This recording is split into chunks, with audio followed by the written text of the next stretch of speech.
Jadi Al-Quran, Bapak Ibu rahimakumullah, dari awal sampai akhir hanya untuk Ar-Rahman 'allamal Qur'an khalaqal insan 'allamahul bayan. Ya, Bapak Ibu rahimakumullah, buka surah Ali Imran ayat 47. Ya, Ayat 47. A'udzu billahi minasy syaithanir rajim. Bismillahirrahmanirrahim. Allahu yakhluqu ma yasha. Idza qada amran fa innama yaqulu lahu kun fayakun. Wa yu'allimuhul kitaba wal hikmata wat taurata wal injil. Sadaqallahul azim. Bapak Ibu rahimakumullah, keistimewaan yang telah Allah berikan kepada Nabi Isa alaihissalam sudah Allah ceritakan. Di antaranya adalah bahwa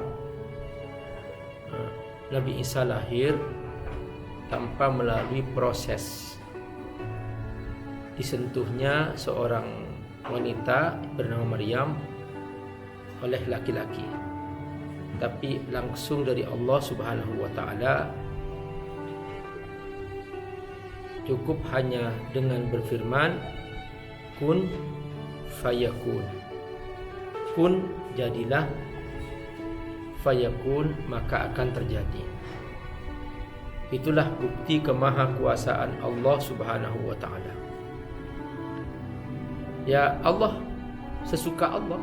Allahu yakhluqu ma yasha. Apa yang Allah sukai pasti terjadi. Fa'alun lima yurid. Allah bisa berbuat apa saja yang Allah sukai. Allahu yakhluqu ma yasha. Allah menciptakan apa saja yang Allah sukai. Allah pernah menciptakan Nabi Adam tanpa ayah, tanpa ibu. Allah Subhanahu wa taala telah menciptakan Nabi Isa tanpa ayah, cukup hanya seorang ibu. Allahu yakhluqu ma yasha. Allah bisa menciptakan langit, Allah bisa menciptakan bumi, Allah bisa menciptakan manusia. Ini semua ada karena Allah yang menciptakan. Jadi Al-Quran, Bapak Ibu rahimakumullah, dari awal sampai akhir hanya untuk memperkenalkan kemahakuasaan Allah. Tujuannya apa, Pak Ustadz?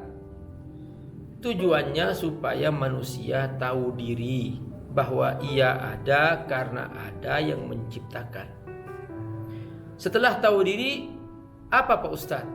Setelah tahu diri, dia mengenal aturan Allah dalam hidup.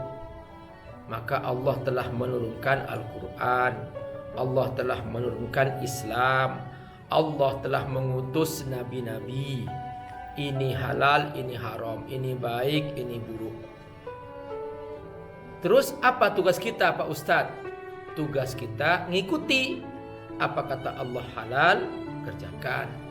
Apa kata Allah kerjakan, ikuti. Apa kata Allah haram, jauhi. Apakah ada Pak Ustadz sesuatu yang haram itu baik? Tidak ada. Kalau sudah Allah mengharamkan, pasti itu tidak baik. Mengapa zina diharamkan? Karena dari zina banyak pembunuhan. Karena dari zina banyak lahir anak tidak jelas siapa bapaknya. Itulah zina diharamkan. Zina merusak nasab. Mengapa korupsi diharamkan Pak Ustadz? Kalau korupsi dibolehkan, maka nanti semua orang tidak mau berusaha secara halal dan legal. Maka semua orang akan melakukan kekuatan, menggunakan kekuatannya untuk mencuri harta orang lain, untuk mengambil harta negara. Maka Allah mengharamkan mencuri. Jadi merusak. Jadi kalau apa Allah haramkan, kalau sudah Allah mengharamkannya, maka itu pasti tidak baik. Jadi itu tujuan utamanya. Namun sayang, manusia itu nggak mau ikut Allah gitu. Kan Nabi sudah wafat Pak Ustadz. Nabi sudah ditutup oleh Allah, nggak ada kenabian. Terus siapa yang melanjutkan tugas Nabi? Para sahabat. Setelah sahabat, tabi'in. Setelah tabi'in, tabi'in. Setelah tabi'in, para ulama. Makanya jangan musuhi ulama. Jadi ulama itu menyampaikan kebenaran. Pasti yang tidak suka ya setan. Gitu aja. Itulah namanya ulama. Ya kalau soal masalah kasar, keras itu kan hanya gaya saja. Yang jelas simak saja apa yang dia sampaikan. Kalau itu baik dengarkan aja. Soal keras, kasar ya itu hanya gayanya saja, tergantung sifat masing-masing. Ada yang berteriak, ada yang lemah lembut, ada yang senyum-senyum. Ya, semuanya sama intinya, yaitu menyampaikan apa yang Allah perintahkan, mencegah apa yang Allah larang. Assalamualaikum warahmatullahi wabarakatuh. Alhamdulillah wassalatu wassalamu ala Rasulillah wa ala alihi wa sahbihi mawala.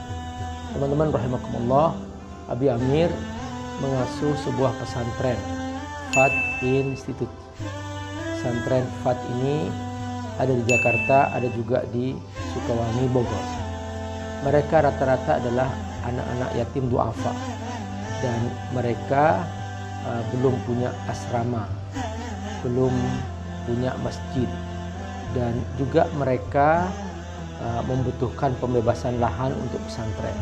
Teman-teman, membantu para penghafal Quran adalah menyiapkan mereka punya masa depan yang cerah, dan otomatis kita juga membantu diri kita sendiri, karena dengan membantu mereka menjadi penghafal Quran, menjadi para ulama, semua kebaikan yang mereka kerjakan, setiap huruf dari Quran yang mereka ulang-ulang, kita semua kebagian pahala.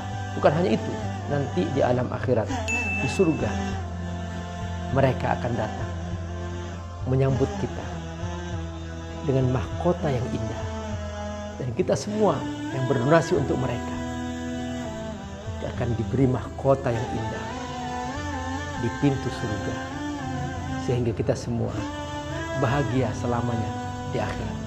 Ayo bergabung membantu para santri yatim duafa, penghafal Al-Quran di pesantren Fadl Tafsir di Sukawangi, Bogor, melalui rekening di bawah ini.